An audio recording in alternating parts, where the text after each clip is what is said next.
और आइए अब बात करते हैं जोरावर की।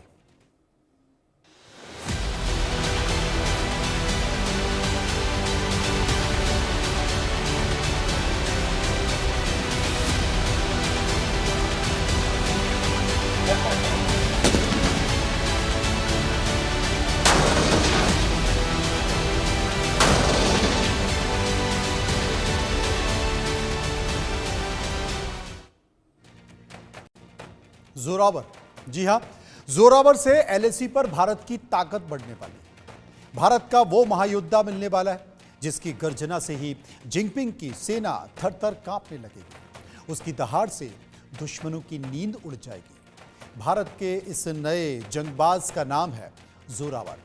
जोरावर लाइट वेट टैंक है जिसे पहाड़ी युद्ध क्षेत्र में तैनात करने के लिए तैयार किया गया है। डीआरडीओ ने इस टैंक को तैयार किया है जिसे जल्द ही एलएसी पर तैनात किया जाएगा। हल्के वजन के साथ साथ हवा के रास्ते ले जाने की क्षमता भी इसे पहाड़ी इलाकों में गेम चेंजर साबित कर सकती है। यही वजह है कि इसकी दस्तक से चीन और पाकिस्तान दोनों परेशान हैं। लेकिन इसकी ताकत क्या है और जोरावर को क्यों दुश्मनों का काल कहा जाता है और क्यों जोरावर भारत के लिए उपयोगी है? उपयोगी इसलिए भी है क्योंकि चीन और पाकिस्तान से लगी सेना भारत के लिए परेशानी है। आपको ये भी बता दें कि चीन से लगी हुई भारत की सेना पर बड़ी संख्या में चीन ने अपने टैंक तैनात कर रखे हैं और भारत उसका विकल्प देख रहा है। भारत उसका कोई सॉल्यूशन देख रहा है क्योंकि भारत मानता है कि अगर चीन भारत की सीमा पर चाइना के टैंक हैं तो इन टैंकों के जवाब में कुछ ना कुछ करना होगा। और इसीलिए डीआरडीओ की एक और पहल जोरावर के तौर पर यह लाइट वेट टैंक है। इसे आप हवाई जहाज़ के ज़रिए, हेलीकॉप्टर के ज़रिए या जंगी जहाज़ के ज़रिए आप इसे उठाकर हवा में ले जा सकते हैं और भारत के सीमा पर दुर्गम पहाड़ियों पर तैनात कर सकते हैं और वहाँ ये मुंह तोड़ जवाब दे सकता है। ये इसकी खासियत है। और जब ये बम के गोले बरसाएगा तो चीन और पाकिस्तान की हालत ख़राब कर देगा। आप जो तस्वीरों में देख रहे हैं ये वही जोरावर है जो बहुत महत्वपूर्ण है। Major general retired JKS Pariyar साहब डिफेंस एक्सपर्ट मेरे साथ मौजूद हैं। मेजर जनरल रिटायर्ड अनुज माथुर साहब मेरे साथ मौजूद हैं। सबसे पहले मैं अनुज माथुर साहब के पास चलूंगा। अनुज साहब, जोरावर की खासियत क्या? मनोज जी, देखिए मैं आपको एक बात बताता हूं कि जो हाई एल्टीट्यूड एरिया है या माउंटेनस टेरेन जो होती है वो कुछ चैलेंजेस, स्ट्रेटेजिक चैलेंजेस प्रस्तुत करती है हेवियर इक्विपमेंट के लिए। और जो उस इक्विपमेंट को वहां पर चलाने के लिए और उसको इफेक्टिवली इस्तेमाल करने के लिए आपको कुछ रिक्वायरमेंट्स होती हैं।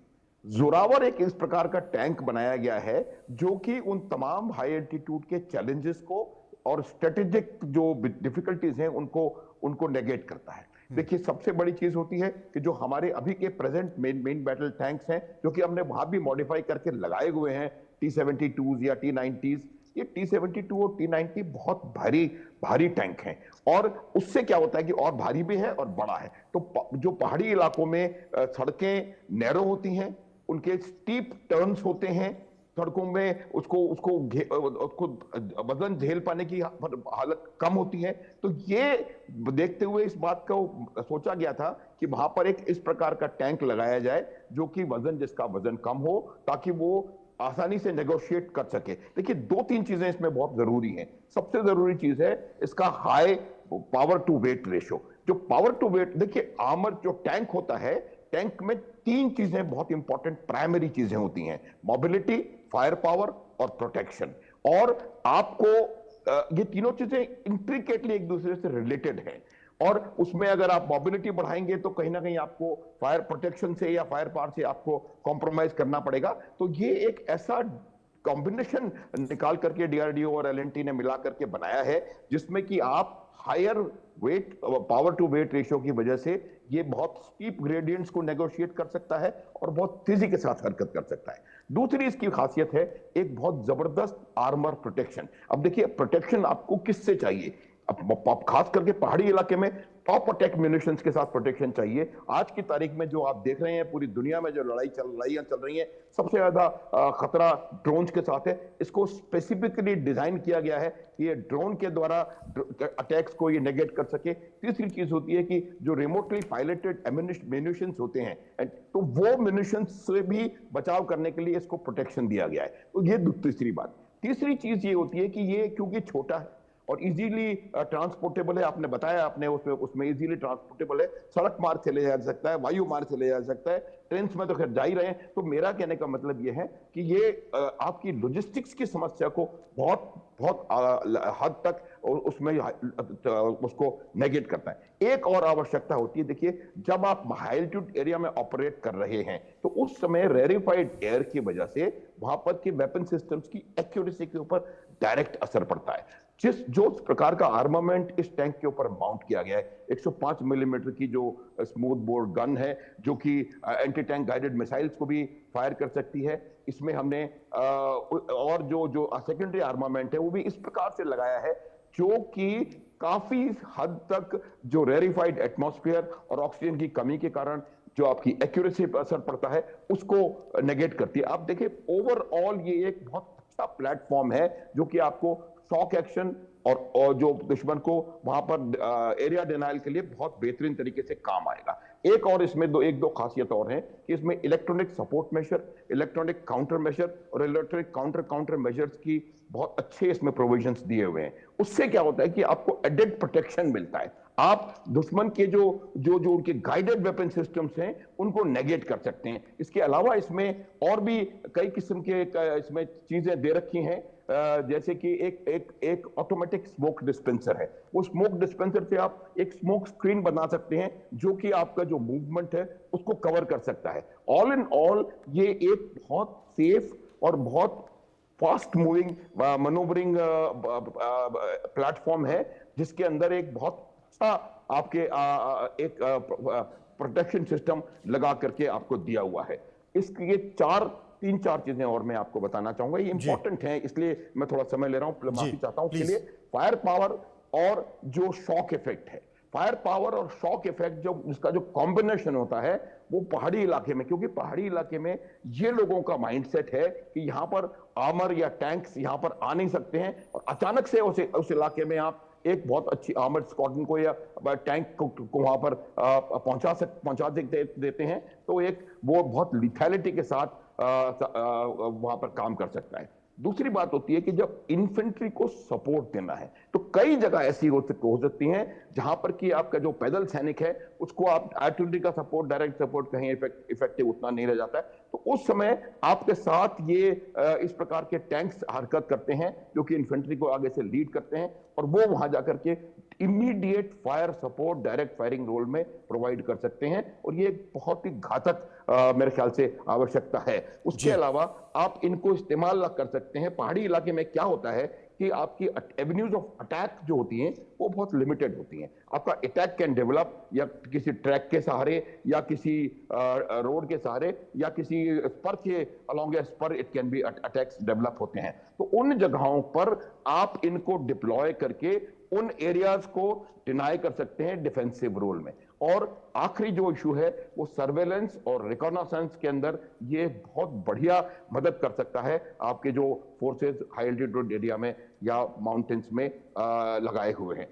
एक बात और मैं यहाँ ऐड करना चाहूंगा मनोज, वो बात ये है कि ये हम हाई एल्टीट्यूड की बात कर रहे हैं लेकिन ये टैंक इस प्रकार से डिजाइन किया गया है ये किसी भी प्रकार के एनवायरनमेंट में, किसी भी प्रकार के चैलेंजिंग एटमॉस्फेयर में इस टैंक को डिप्लॉय किया जा सकता है। अभी आप देखेंगे इसके ट्रायल्स जो हैं, जो फायर ट्रायल्स होंगे वो डेजर्ट के इलाके में होंगे, हमारी जो दो रेंजेस हैं वहां पर उन पर इसके ट्रायल्स होंगे। तो ये इस प्रकार से बनाया गया है टैंक, वर्सेटाइल वेपन सिस्टम है, इंडिजिनस है, आत्मनिर्भर भारत का एक बहुत बड़ा मुझे लगता है इसमें वो बहुत बड़ी चीज इसमें आ रही है। तो ये एक बहुत अच्छा वर्सेटाइल ऑल टेरेन बहुत बढ़िया high power to weight ratio वाला आर्मर्ड टैंक है।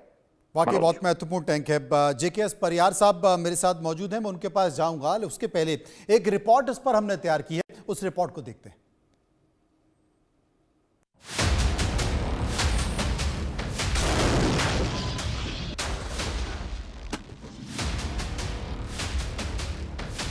आग उगलता, एलएसी पर गरजता, दुश्मनों पर कहर बनकर टूटता, ये भारत का नया जंगबाज है।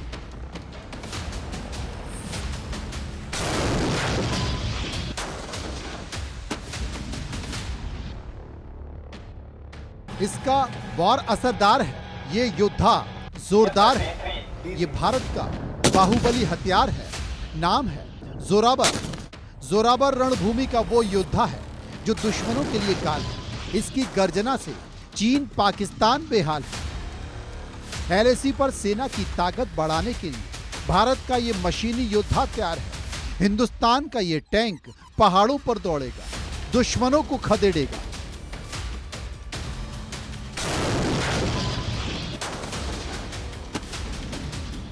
भारत के इस टैंक का निर्माण एल&टी के हजीरा फैसिलिटी में हुआ है। राजस्थान के रेगिस्तानी इलाकों में फायरिंग ट्रायल्स के लिए टैंक को तैयार किया जा चुका है। अप्रैल के अंत में इसका परीक्षण शुरू होगा। इसकी सटीकता और गर्मी के मौसम में संचालन को परखा जाएगा। पहले चरण में भारतीय सेना के 59 टैंकों का ऑर्डर दिया गया है। उम्मीद लगाई जा रही है कि टैंकों की पहली खेप 2027 में मिल जाएगी। यह अपने हल्के वजन के चलते पहाड़ी युद्ध क्षेत्र में आसानी से पहुंच सकता है। यही वजह है कि जोरावर टैंक को देश का पहला माउंटेन टैंक भी कहा जा रहा है। इस टैंक का वजन करीब 25 टन के आसपास है। यह टैंक खासकर पहाड़ी युद्ध क्षेत्र के लिए डिजाइन किया गया है। लद्दाख जैसी ऊंचाई वाली जगहों पर आसानी से तैनात किया जा सकता है। लाइट टैंक में यूएवी सिस्टम लगा है। AI, drone integration, warning system से लैस है। इसमें 105 mm गन और ऑटोमेटिक लोडर भी है। जोरावर लाइट टैंक का नाम सैन्य कमांडर जनरल जोरावर के नाम पर रखा गया है। उन्होंने लद्दाख और तिब्बत में अपने सैन्य अभियानों में बहादुरी दिखाई थी। उन्हें सम्मान देने के लिए इन टैंकों का नाम जोरावर रखा गया। लाइट वेट होने के कारण भारत का ये टैंक पहाड़ी इलाकों के लिए मुफीद है। यही वजह है कि इसे एलएसी पर तैनात करने की तैयारी है। एलएसी पर यह भारतीय सेना की ताकत बढ़ाएगा, जिनपिंग की सेना को मुंहतोड़ जवाब देगा। अगर बॉर्डर पर जंग के हालात बने तो हिंदुस्तान का जोरावर गेम चेंजर साबित होगा। Bureau report, India news.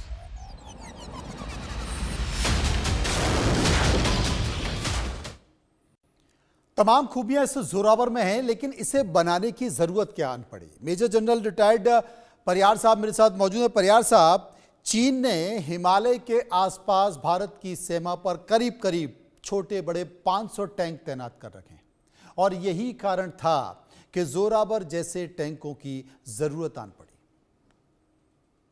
Manoj ji, आपका और जनरल माथुर का मैं स्वागत करता हूं, अभिनंदन। उन्होंने बहुत आपने अच्छा रिपोर्ट दिया और जनरल साहब ने बहुत बेहतरीन तरीके से इस टैंक की सारी खूबियां उसको उन्होंने बताई। अब ये जो लाइट वेट टैंक्स होते हैं, एक्चुअली ये 30 टन से कम के होना चाहिए। उसके बाद में मीडियम टैंक्स होते हैं 45 और उसके बाद के हैवी टैंक्स होते हैं। तो हर एक टैंक्स की अपनी खूबी रहती है।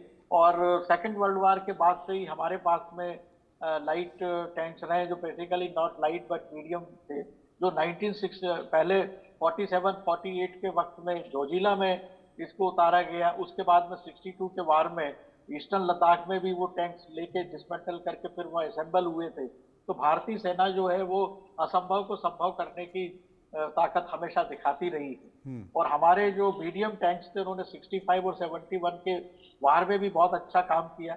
आप जैसा आपने बताया कि चाइना ने तमाम तरह के हैवी टैंक्स, मीडियम टैंक्स और लाइट टैंक्स, उनके टाइप 15 कैटेगरी के जो टैंक्स हैं वो उन्होंने लद्दाख में के आसपास एलएसी अक्साई चीन उधर उन्होंने डिप्लॉय किए थे। तो इन हालात में हमारे जो टैंक्स थे वो पुराने हो रहे, ग्रेजुअली फेज आउट हो गए। तो वो फेज आउट हो रहे थे, तो उसको भरपाई करने के लिए हमें जो है मीडियम टैंक की जरूरत थी। मगर जिस तरह से हमने यद्यपि 2020 में लद्दाख के अंदर जो है हमारे अर्जुन टैंक्स को वहां पे डिप्लॉय किया था, टैंक्स ने अच्छा काम किया, मगर जिस तरह की टेरेन की स्पेसिफिकेशंस होते हैं, मैनूवर्स की जो आवश्यकता होती है और जो नई टेक्नोलॉजी डेवलप हो रही है, जैसे ये कि ड्रोन सिस्टम्स आ गए और अभी हाल ही में जिस तरह से लेजर वेपन्स भी आ रहे हैं, इन सब को देखते हुए एक बहुत ही अच्छे लाइट वेट टैंक की हमारी जरूरत हमें ना केवल डेजर्ट एरिया में बल्कि हाई एल्टीट्यूड में भी महसूस हुई। और यही वजह थी कि 2020 के बाद में भारत ने इसमें बहुत जोरों से काम करना शुरू करा और डीआरडीओ ने काबिले तारीफ काम करा कि उन्होंने 3 साल के अंदर ही हमें वो टैंक की जो है फर्स्ट उसमें ट्रायल करवा दी। एक ट्रायल उसकी डेजर्ट में हो चुकी है, दूसरी योमा में हो चुकी है और मैं समझता हूँ कि साल भर के अंदर ही आर्मी अपनी ट्रायल इसको डिफरेंट एरिया में शुरू करेगी और 2027 तक ये टैंक्स जो है उसमें इंडक्ट हो जाएंगे। जैसा माथुर साहब ने बताया, उनकी बात में एक बहुत ही गंभीर छोटी सी बात थी कि ये स्मोक स्क्रीन बना सकता है प्रोटेक्शन के लिए। तो ये स्मोक स्क्रीन का प्रोटेक्शन जो है न केवल ड्रोन के बल्कि जो ये नए जो लेजर वेपन्स डेवलप हो रहे हैं, लेजर वेपन्स जो हैं वो स्मोक स्क्रीन में काम नहीं कर पाते हैं। तो ये इसकी बहुत बड़ी खासियत रहेगी कि ये जो लेजर डायरेक्ट एनर्जी वेपन्स हैं उनके खिलाफ भी ये एक्टिव रह सकता है। तो कुल मिलाकर ये एक बहुत अच्छी सफलता है। इसमें हमारे पास जो इंजन यूज हुए हैं इसके अंदर हाल फिलहाल इसमें अमेरिकन कंपनीज का इंजन और रॉयल्स रॉयस जर्मन, उनके दोनों में से किसके हैं ये अभी एग्जैक्टली पता नहीं है। पहले रॉयल्स रॉयस को देना था, फिर आया कि अमेरिकन कंपनी इसमें देगी। बेल्जियम की बेहतरीन इसमें गन असेंबल की गई है, बाकी सारे हैं। तो कुल मिलाकर ये एक बहुत अच्छा प्रयास है और डीआरडीओ के जितने भी प्रोजेक्ट इसमें वेपन्स चल रहे हैं, चाहे वो टैंक्स के रहे हैं, मिसाइल्स के रहे हैं और लेजर गाइडेड वेपन्स के हैं, डायरेक्ट एनर्जी वेपन, सब में वो बहुत अच्छा कर रहे हैं। भारत की वर्तमान सरकार ने जो सत्ता संभालने के बाद में पॉलिसी में एक चेंज किया जिसमें कि पहले जो थे हम डीआरडीओ इनको डेवलप करता था और खुद ही उस अपने रिसोर्सेज से उसको मैन्युफैक्चरिंग होती थी। सरकार ने इसमें जो प्राइवेट पार्टनरशिप को ऐड ऑन किया है उससे जो है हमारे यहाँ इंफ्रास्ट्रक्चर डेवलप हो रहा है, टेक्नोलॉजी का उसमें रैपिड एक्सप्लोजन हो रहा है। एलएनटी और भारत फोर्ज जो है और उसके अलावा दूसरी भी जो कंपनियां हैं उन्होंने इसमें बहुत अच्छे एडवांसमेंट किए और यही वजह है कि हम ये जो टैंक्स जो है इतने कम समय में बना पा रहे हैं। और आगे चल के मैं भविष्य में देख रहा हूँ कि 105 mm गन्स जो होंगी इसमें जो लगती हैं और जो इंजन है वो भी मेरा ख्याल है अगले 10 साल में भारत अपने खुद के इंजन बनाने में सफल हो पाएगा और हम पूरी तरह से आत्मनिर्भर जो कॉम्प्लेक्स टेक्नोलॉजी है उसको भी हासिल करने में सफल होंगे। वाकई ये तमाम उपलब्धि हैं। माथुर साहब मेरे साथ मौजूद हैं। माथुर साहब, एंटी टैंक गाइडेड मिसाइल भी ये दाग सकता है, इसके साथ साथ ये गोले भी चला सकता है, ये मशीन गन भी चला सकता है और जिसका जिक्र परियार साहब कर रहे थे कि जो हिमालय की सीमा में टाइप 15 जो चाइना के टैंक हैं वो तैनात हैं, उसकी धज्जियां उड़ा सकता है। ज़रूरत अगर पड़ती है तो आप हेलीकॉप्टर के जरिए उसे उठाकर आप अपनी सीमा में कहीं भी दुर्गम पहाड़ी स्थल पर इसे तैनात कर सकते हैं। हाँ बिल्कुल बिल्कुल मनोज, देखिए सबसे मैं पहले भी ये बता रहा, सबसे बड़ी बात ये होती है कि जो फ्लेक्सिबिलिटी होती है एक बहुत बड़ा हथियार है और वो फ्लेक्सिबिलिटी इसका लाइट वेट और high power to weight ratio जो है वो इसको फ्लेक्सिबिलिटी देता है। पहले तो मैं एक बात का जवाब देना चाहूंगा, प्लीज थोड़ा सा पीछे ले जाकर कि इस टैंक में अमेरिकन क्यूमिन 750/1000 हॉर्स पावर का इंजन लगा हुआ है। तो ये क्लियर हो गया है अभी कि इंजन कौन सा उसमें लग रहा है। परियार साहब को मैं ये बताना चाहूंगा इसमें लगा हुआ है। हो सकता है आगे जाकर के ट्रायल्स के बाद कोई जर्मन इंजन के बारे में सोचा जाए, लेकिन जो प्रोटोटाइप है उसमें क्यूमिन 750/1000 bhp का इंजन लगा हुआ है।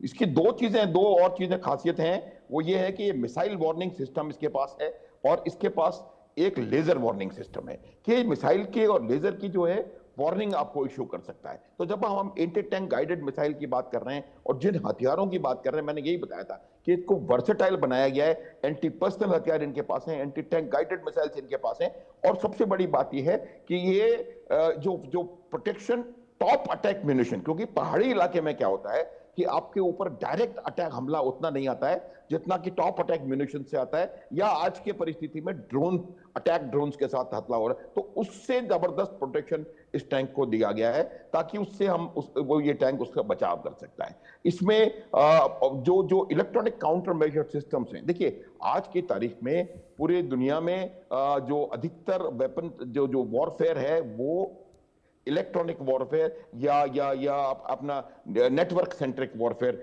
हो रहा है। तो ये इसके पास ऐसी काबिलियत है कि ये सप्रेस कर सकता है ऑडियो सिग्नल्स को, ये सप्रेस कर सकता है वीडियो सिग्नल्स को, ये सप्रेस कर सकता है थर्मल सिग्नल्स को, ये सप्रेस कर सकता है इलेक्ट्रोमैग्नेटिक सिग्नल्स को। इन ऑल ये इसके जो जितने भी सिग्नेचर्स ये बना सकता है, तो ये तमाम ऑल एंड ऑल ये इसको बहुत जबरदस्त प्रोटेक्शन और सेफ्टी प्रोवाइड करते हैं। तो ये एक बहुत जबरदस्त प्लेटफॉर्म बना है, फ्लेक्सिबिलिटी और ये शॉक एक्शन का एक बहुत बड़ा अच्छा नमूना है। लेकिन एक बात मैं फिर आपको बता रहा हूं कि इसको इस प्रकार से तैयार किया जा रहा है कि ये हर किस्म के एनवायरनमेंट में इसका प्रयोग किया जा सके। पहले भी हमारे पास PT-76 एम्फीबियस टैंक थे, जो कि बहुत हल्का टैंक हुआ करता था, और वो एम्फीबियस टैंक था। तो इस प्रकार के हल्के टैंक्स की आवश्यकता जंगल के इलाकों में भी होती है। आज आपकी जिस प्रकार की परिस्थिति आपकी जो सिलीगुड़ी कॉरिडोर के आसपास उभर रही है, वहां पर जहां पर भी आपकी वाटर बॉडीज हैं ज्यादा, वहां पर भी एक ऐसे हल्के टैंक की आवश्यकता ज्यादा महसूस की जा सकती है। तो मेरा यह मानना है कि ये जो जोरावर टैंक सिस्टम जो टैंक बनाया जा रहा है, ये कि बहुत ही वर्सेटाइल और हर प्रकार के चैलेंजिंग एनवायरनमेंट में बहुत इफेक्टिवली ऑपरेट करने के में सक्षम है। जोरावर मेरे दिल के बहुत करीब है। मैं इसलिए बताऊंगा कि हमारी जो रेजिमेंट है जम्मू कश्मीर राइफल्स, जोरावर सिंह उसी जम्मू कश्मीर राइफल्स के थे। और जोरावर ये इसलिए नाम इसको दिया गया है, हाई एल्टीट्यूड टैंक है। जोरावर सिंह ने स्कर्दू, गिलगिट, बाल्टिस्तान, हुंजा, ये तमाम चीजें हॉर्स बैक के ऊपर 19वीं शताब्दी में भारतवर्ष में को जीत करके दी थी। तो ये नाम जोरावर इसीलिए है कि जोरावर दुनिया का he is been the greatest high altitude warfare general this world has seen, और इसीलिए इस शानदार वेपन सिस्टम का नाम जोरावर रखा गया है। और ये बहुत इफेक्टिव, क्योंकि आज की तारीख में क्या है कि जब अगर आप एनिमी अटैक को डिनाई करके आगे एडवांस कर सकते हो, उसमें इसका खास तौर पे इस बात का ध्यान रख के और इसके में आर्मामेंट फिट किए गए हैं। और एंटी टैंक गाइडेड मिसाइल्स हैं। हालांकि उतनी ज्यादा एंटी टैंक गाइडेड मिसाइल्स की हाई एल्टीट्यूड में आवश्यकता पड़ने की संभावना कम है, लेकिन वो जो गाइडेड मिसाइल है जिस हम एनिमी के चाइनीज के टैंक्स की लगातार बात करते चले आ रहे हैं, उनको काउंटर करने के लिए ये बहुत इफेक्टिव। और इसको जो यही बता, ये जो उसकी जो बैरल है उसको इस प्रकार से डिजाइन किया गया है कि जो रेरिफाइड एटमॉस्फेयर के जो इफेक्ट्स होते हैं, जिनकी वजह से एक्यूरेसी जो होती है किसी भी वेपन सिस्टम की, चाहे वो स्मॉल आर्म हो या कोई हैवी कैलिबर्ड वेपन सिस्टम हो, उसकी एक्यूरेसी जो में असर पड़ता है, इस वेपन सिस्टम में उसको काफी हद तक और ये तमाम सारी खूबियां हैं जिसका जिक्र परियार साहब कर रहे थे, जिसका जिक्र माथुर साहब कर रहे थे। बहुत बहुत शुक्रिया करूंगा मैं दोनों मेहमानों का जिन्होंने विस्तार से जोरावर की खूबियों के बारे में बताया। फिलहाल रुकेंगे यहाँ पर कुछ पलों के लिए, बाकी खबरों के लिए आप चलते रहिए इंडिया न्यूज़ के साथ।